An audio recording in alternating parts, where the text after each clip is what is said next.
L'odeur du café fraîchement moulu est toujours bien là. Les origines exotiques, toujours estampillées sur les sacs de jute. Les choses ne semblent pas avoir beaucoup changé chez Le Gall en cette période de confinement. Pourtant, des nouveautés ont dû être mises en place. On a décidé donc d'adapter le conditionnement de sac à big bag. Ces big bags, c'est 1 tonne, alors qu'ici, vous avez 60 kg par sac. Donc cette tonne-là nécessite moins de manipulation pour nos opérateurs et donc moins de risques. La production continue sur le site Havrais avec 25% d'effectifs en moins. Les postes de travail ont été espacés et la polyvalence est devenue la règle. La chance que l'on a, nous, chez Le Gall, c'est que les gens ont été formés à plusieurs postes. Donc on a pu dispatcher les gens qui étaient à toutes les étapes meunerie que j'ai appris pour du conditionnement, des torréfacteurs qui sont devenus meuniers.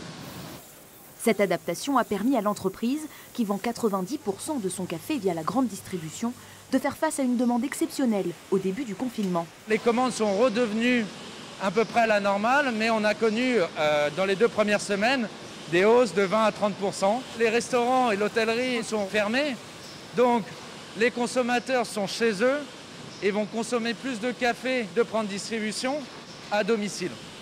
Cette embellie passagère, tous les professionnels du secteur ne l'ont pas vue.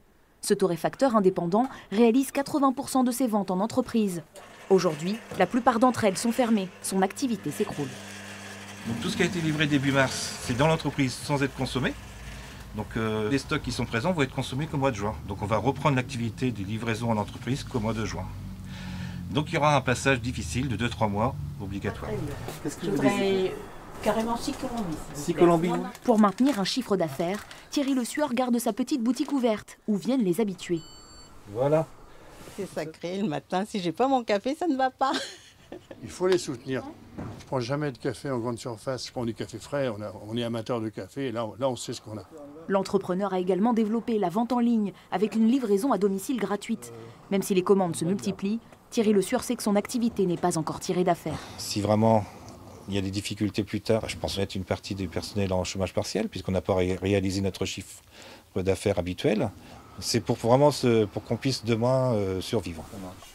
Entre une baisse nationale de la consommation et le risque d'une pénurie d'approvisionnement par les pays producteurs à long terme, le marché du café reste incertain. À bientôt, hein, merci.